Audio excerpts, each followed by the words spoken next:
Hi everyone, welcome to our YouTube channel. आज हम discuss करेंगे कि फिजिकल केमिस्ट्री के लिए कौन कौन से टॉपिक जो है वो इम्पोर्टेंट हो सकते हैं और कौन से टॉपिक जो है वो आपको स्किप नहीं करने चाहिए। और आज हम ये भी डिस्कस करेंगे कि बहुत बड़े बड़े टॉपिक्स है जैसे कि क्वांटम केमिस्ट्री हो गया, फिर थर्मोडायनेमिक्स हो गया। अगर ये मैं नहीं करूँगा तो क्या मैं अपने एग्जाम में फिजिकल केमिस्ट्री के क्वेश्चन जो है वो अच्छे से सॉल्व कर पाऊंगा या नहीं। वहाँ पे फिजिकल केमिस्ट्री का जो पार्ट है उसके अच्छे से मार्क्स गेन कर पाऊंगा या नहीं, ये सब हम आज डिस्कस करेंगे। तो ये वीडियो एंड तक जरूर देखें तो आपको पता चलेगा कि कौन से इंपॉर्टेंट टॉपिक्स होंगे। एंड अभी जब हम रिकॉर्ड कर रहे हैं ये लेक्चर, तो अभी से शायद 2 महीने बाद आपकी एग्जाम है। तो अगर आपने फिजिकल केमिस्ट्री बिल्कुल भी प्रिपेयर नहीं किया है तो इतना शॉर्ट टाइम में आप कैसे प्रिपेयर करोगे और कौन से टॉपिक जो है वो आपको करने चाहिए और कौन से आप स्किप कर सकते हो। तो ये बहुत इंपॉर्टेंट पार्ट हो जाएगा।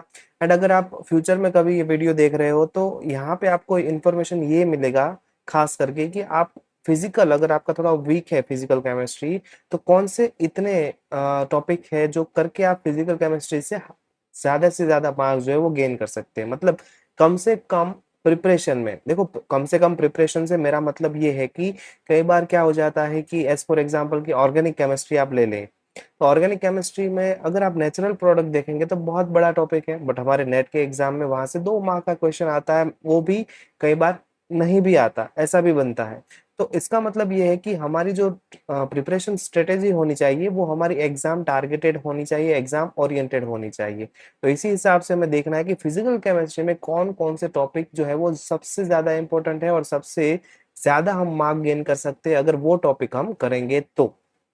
ठीक है, the topics you should complete to get decent mark in your physical chemistry, right. तो हमें कौन कौन से टॉपिक करने चाहिए। तो पहला हो गया आपका solid state chemistry. Solid state chemistry में से हर साल आपके 4 to 6 मार्क्स से 6 मार्क के क्वेश्चन जो है वो आ जाते हैं। Then your polymer and surface chemistry, then molecular spectroscopy. Molecular spectroscopy में हो गया आपका कौन कौन सा, Raman spectroscopy, vibrational spectroscopy, electronic spectroscopy, rotational spectroscopy, right. तो ये जो टॉपिक्स है इनमें से हर बार आपके क्वेश्चंस आते हैं और हर बार कई कॉन्सेप्ट्स ऐसे हैं जहां से रिपीटेशन में क्वेश्चंस आते हैं। तो वो आपको एनालिसिस करना चाहिए कि कहाँ से रिपीटेशन में क्वेश्चन आते हैं, कौन सा टॉपिक जो है वो ज्यादा इंपॉर्टेंट हो जाता है, right. Then your group theory. तो ग्रुप थियरी में से आपके 4 मार्क्स के क्वेश्चन जो है वो दो हर साल आते हैं। मोस्टली आपके हर साल ग्रुप थियरी में से 4 मार्क्स के 2 क्वेश्चन आ ही जाते हैं। तो 8 to 10 मार्क्स का जो है पोर्शन आपके ग्रुप थियरी में से आ जाएगा कि वहां पे आपका टेबल जो था उससे आपको अपनी सिमेट्री जो है उससे रिलेशन करना होता है। फिर इरिड्यूसिबल रिप्रेजेंटेशन जो है उसको आपको रिड्यूसिबल रिप्रेजेंटेशन को इरिड्यूसिबल में कन्वर्ट करना है। ये सब क्वेश्चंस कई बार आ जाते हैं, तो ग्रुप थियरी जो है वो भी इंपॉर्टेंट हो जाता है। फिर आपका इलेक्ट्रोकेमिस्ट्री हो गया, केमिकल काइनेटिक्स हो गया। तो यहाँ पे मैंने जो मार्क्स लिखे हैं, इतने मार्क्स के मिनिमम टू मैक्सिमम जो है वहां से क्वेश्चन आ जाते हैं। तो अगर आप मिनिमम और लिस्ट प्रोबेबिलिटी लेके भी निकलोगे ना, तो इतने टॉपिक्स में से आप 35 to 40 मार्क्स जो है वो आराम से निकाल लोगे। और अगर आप रेशियो ले लेंगे तीनों सब्जेक्ट का कि 40 40 40, तो भी आपके 120 मार्क्स जो है वो बन जाते हैं। तो अगर आपका फिजिकल केमिस्ट्री वीक भी है तो इतने टॉपिक्स आप कर लोगे तो आप आराम से, हम वर्स्ट केस सिनारियो लेके चल रहे हैं कि खराब से खराब क्या हो सकता है, तो अगर कम से कम भी अगर आपके मार्क्स आएंगे, अगर ये 6 टॉपिक में से अगर हार्ड क्वेश्चन पूछ लिया और अगर आपको वहां से भी लिस्ट आएगा ना, फिर भी आप 35 to 40 मार्क्स तो यहाँ से निकाल ही लोगे।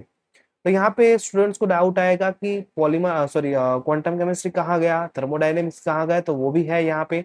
अगर आपके पास टाइम बचता है, अगर आप फिजिकल केमिस्ट्री में एक्सपर्ट हो, देखो मेरा मतलब ये नहीं है कि अगर आप वीक हो तो ये 2 टॉपिक नहीं कर पाओगे। ये 2 टॉपिक भी बहुत इजी है, आप इजीली यहाँ से भी जो है मार्क्स गेन कर सकते हो। बट यहाँ पे प्रॉब्लम क्या होता है कि इसकी लेंथीनेस जो है वो बहुत ही ज्यादा है। तो अगर आप टाइम कम होगा और ये 2 टॉपिक जो है वो स्टार्ट कर लोगे तो क्या होगा कि आपका एक आध महीना, अगर आपने कभी भी प्रिपेयर नहीं किया है तो एक आध महीना तो ये दोनों टॉपिक में ही चला जाएगा। और अगर इन डिटेल स्टडी करोगे तो एक एक टॉपिक आपका एक एक महीना ले सकता है, उतना लेंथी टॉपिक है। तो ये टॉपिक करना चाहिए, यहाँ से भी आप क्वेश्चन इजीली जो है सॉल्व कर सकते हो। ये भी आपका जो है मार्क देने वाले टॉपिक्स है, बट यहाँ पे आपको टाइम ज्यादा देना होगा। तो आपके पास टाइम कम है, आप जो है फिजिकल में ज्यादा टाइम नहीं देना चाहते, तो ये 6 टॉपिक कर लो, आपको बहुत ही फायदा होगा। ठीक है, तो ये हो गए इंपॉर्टेंट टॉपिक जो आप स्किप नहीं कर सकते, आपको ये 6 टॉपिक तो स्किप नहीं करने हैं फिजिकल केमिस्ट्री में, और कुछ भी स्किप कर लो, ये 6 टॉपिक जो है वो आपको करने हैं, तो आपका फिजिकल केमिस्ट्री का पोर्शन जो है वो बहुत अच्छे से हो जाएगा।